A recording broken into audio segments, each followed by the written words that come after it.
Nahuli ang pagnanakaw ng isang lalaki sa isang call center sa Makati. Mabilis siyang natunton dahil sa iniwan niyang resume. Yan ang tinutukan ni Jamie Santos.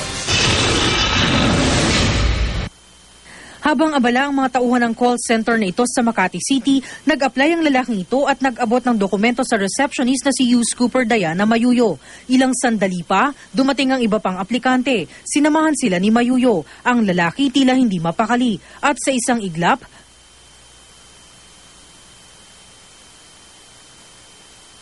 natangay na niya ang isang mamahaling cellphone. Matapos ang insidente, in-upload ni Mayuyo sa YouTube ang video. Isa sa mga nag-comment sa video, sinabing kilala niya ang suspect. At dahil na rin sa resume na iniwan mismo ng suspect sa call center, natuntun siya sa Santolan, Pasig. Nang puntahan daw ni Mayuyo ang suspect kasama ang mga opisyal ng barangay, naibenta na raw ng suspect ang cellphone.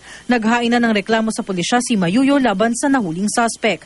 Jamie Santos, Nakatutok, 24 Oras.